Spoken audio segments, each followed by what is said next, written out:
hatte relativ schnell gemerkt, dass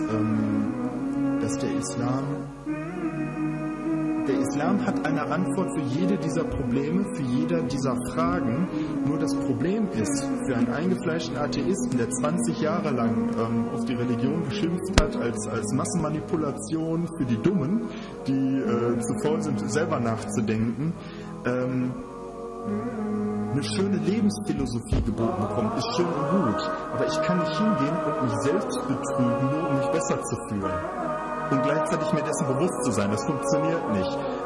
Also wenn mir jemand sagt, ich habe für alles eine Antwort, eine befriedigende Antwort, eine, die wirklich glücklich machen wird und die dir Frieden geben wird im Herzen, dann muss ich trotzdem die Frage stellen, kannst du das beweisen? Kannst du mir ganz klipp und klar beweisen, fernab jeden Zweifels, dass du mir nicht einfach nur eine schöne Geschichte erzählst, mit der ich mich wohlfühle, sondern dass das wirklich stabil ist, dass das wirklich Überprüfung standhält. Wenn man bereit ist, diese Überprüfung stattzufinden und die Ergebnisse, auch wenn sie einem komisch vorkommen, wirklich zu akzeptieren, kannst du das. Und Koran zu lesen, und ich hatte angefangen, Dokus über muslimische Gelehrte, also wenn die Reden gehalten haben vor Publikum oder zu bestimmten Themen Stellung bezogen haben, irgendeiner, der Name ist mir jetzt leider entfallen, irgendeiner sagte, die Propheten haben sich dadurch ausgezeichnet, jeder hätte daherkommen können und sagen können, ich bin ein Prophet, was ich hier erzähle, das ist von Gott, ihr solltet mir besser folgen. Die Frage ist, wo erkennt man die Ich von denen, die es so behaupten? Sie können die Christen fragen, Sie können die Juden fragen, Sie können die Moslems fragen, die sagen, alle Propheten konnten Wunder wirken. Dadurch haben sie sich abgesetzt von den normalen, von den Betrügern. Und meine erste Frage war, was für ein Wunder soll Mohammed denn erbracht haben? Und wenn man Muslime fragt, werden alle sagen, das Größte, viele Wunder hat er gemacht, aber das Größte ist, wie bleibt der Koran? Dann habe ich mir gesagt, gut, das ist doch was. Damit kann man arbeiten. Habe mir den Koran geholt, habe angefangen zu lesen. Ich hatte mir folgenden Grundsatz hatte ich gefasst. Ich werde den Koran inhaltlich prüfen darüber, ob er von einem Menschen geschrieben worden sein kann. Und ich hatte mir gedacht, du zündest die Kerze an beiden Enden an. Nicht kann er von Mohammed geschrieben worden sein, sondern kann er von Mohammed mit Hilfe geschrieben worden sein, von Leuten, die wirklich Fachwissen besaßen. Da habe ich mir gedacht, ach, weißt du was, kann der Koran von einem Menschen geschrieben worden sein, der das gesamte Wissen der Menschheit zu dem Zeitpunkt vor 1400 Jahren zur Verfügung hatte und unbegrenzt Zeit, es zu sortieren und zu ordnen. Kann der Voraussetzung von einem Menschen stammen. Egal von wem.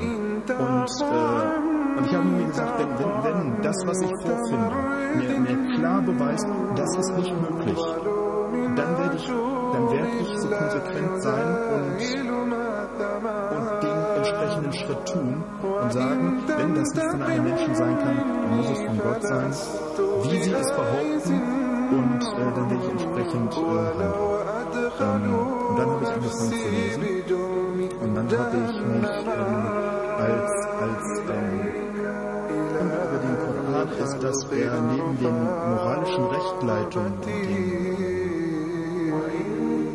was man tun soll, was man lassen soll, was gut für einen ist, etc., auch immer wieder gefüllt ist mit Stellen, die haben mit moralischen Dingen oder ob man ein guter Mensch davon wird oder nicht, eigentlich überhaupt nichts zu tun. Ich rede von wissenschaftlichen Informationen. Erstens, die habe ich nicht in einem heiligen Buch erwartet. Und zweitens, was machen die da? Die erfüllen den Zweck, dass Leute, die verstehen, wovon geredet wird, die das Fachwissen besitzen, um wertschätzen zu können, was da für Informationen sind, dass die sagen können, also das kann keiner gewusst haben.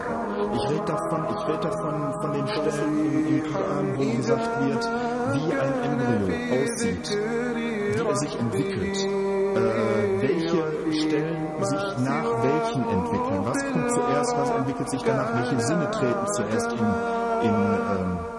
in Existenz und in welcher Reihenfolge. Dann haben wir die entsprechenden Informationen, um überprüfen zu können, ob das schwul ist oder ob das wirklich sich mit moderner Wissenschaft deckt. Habe mir die Informationen dann geholt von moderner Wissenschaft und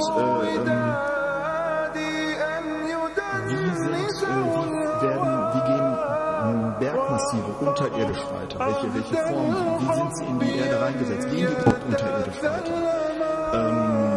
Informationen über Wellengänge unter der Wasseroberfläche, über wissenschaftliche Erkenntnisse, die erst viele Jahrhunderte, teilweise erst vor wenigen Jahrzehnten überhaupt gemacht wurden.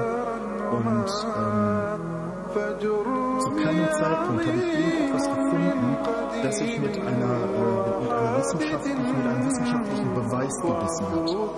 Und ich rede nicht von Theorien, derzeitigen aktuellen Theorien, sondern ich rede wirklich von Dingen, die fernab jeglichen Zweifels wissenschaftlich bewiesen sind, wo nicht mehr daran rumdiskutiert werden kann. Ein plattes Beispiel, wissenschaftliche, klare Sache, fernab jeglicher Diskussionswürdigkeit liegt, von der Machart. Und ich habe das erste gefunden und habe gedacht, ach, das gibt's da nicht. Dann habe ich gedacht, gut, Zufall. Habe das zweite gefunden. Habe gedacht, ja, gut, Zufall. Habe das dritte, das vierte, das fünfte gefunden. Ich bin irgendwann an den Punkt gekommen, wo ich zu Hause saß und mich gefragt habe, wem machst du Wen willst du hier gerade veräppeln? So, glaubst du immer noch, dass das Zufall ist? Glaubst du immer noch, dass die Informationen vielleicht damals doch irgendwie vorhanden gewesen wären und so. Und das ist der Punkt gewesen, wo ich dann irgendwann zu meiner Frau gesagt habe, hör mal, du brauchst für mich kein Schweinfleisch mehr einkaufen.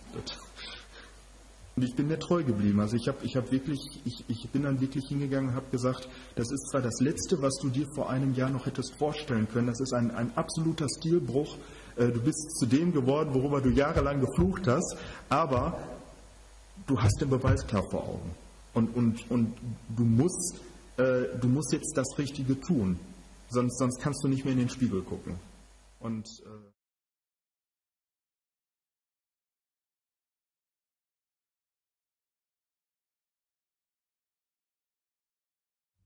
The statements we're about to show you are from the Holy Koran and is said to be the official, unchanged, pure word of God, revealed over 1400 years ago.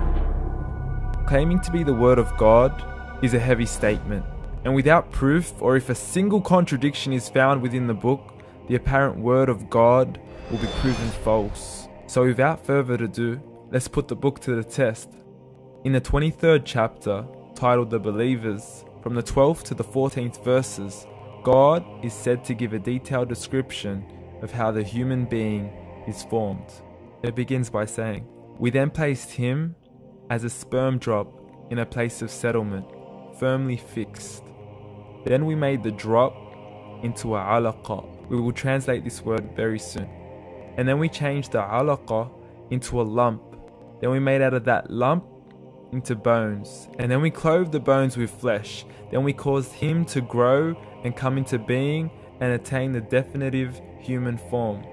In the 21st century, we can now safely say that this verse is clearly describing the process of human development in correct chronological order. However, what we should be paying attention to in particular is the second stage, referring to the development of the embryo. The specific word used to describe the embryo in this verse is the word alaqa. The word alaqa, when translated into English, can mean three separate things. Firstly, a blood clot, or to be suspended, that is to be hanging or clinging to something, or thirdly and finally, a leech. Now, all three definitions don't come anywhere near what we perceive to be the human embryo. So, why are these words used, and what significance do they share with the human embryo? Can the embryo be described as a blood clot? Well, what do you think? In the third week of embryonic development, a tubular heart joins with the blood vessels to form a primordial cardiovascular system, and by the end of the third week, the blood is circulating and the heart begins to beat on day 21. The first thing that comes to mind in regards to being suspended or hanging is the umbilical cord. But we can't use that example because we are simply referring to step 2, before the baby has even formed. But we now know today that the umbilical cord is formed from the connecting stalk. And the connecting stalk is formed as soon as the embryo is formed. The embryo's connecting stalk has even been described by John Allen and Beverly Kramer as an object to suspend the developing embryo in the extra-embryonic column. So an embryo is suspended and does have a strong resemblance with a blood clot. What on earth would an embryo have to do with a leech? Figure A shows the structure of an embryo at 25 days. Figure B shows a leech. Now please note once again that the embryo in this stage is no greater than the size of a kernel of wheat. This is an X-ray of the embryo at 22 days. This is the internal structure of a leech. It's mind-blowing stuff, but you still haven't seen anything yet. This is the head of the embryo at 22 days. The detail you are seeing right now is absolutely impossible to be seen with the human eye and can only be seen with a microscope. This is the back end of a leech. There's no other words used to describe this other than mind-blowing. The pictures we have shown you are impossible to be seen with the human eye or even to be predicted by the human mind. Once again, the verses we have shown you were revealed over 1400 years ago to a man who couldn't read nor write. Are these the words of God? Descriptions of the human embryo in the Koran cannot be based on scientific knowledge in the 7th century. The only reasonable conclusion is that these descriptions were revealed to Muhammad from God, from God, from God, from God, from God, from God. أعوذ بالله من الشيطان الرجيم بسم الله الرحمن الرحيم ولقد خلقنا الإنسان من سلالة من طين ثم جعلناه نطفة في قرار مكين ثم خلقنا النطفة علقة فخلقنا العلقة مضغة فخلقنا المضغة عظاما فكسونا العظام لحما ثم أنشأناه خلقا آخر فتبارك الله أحسن الخالقين ثم إنكم بعد ذلك لميتون ثم إنكم يوم القيامة تبعثون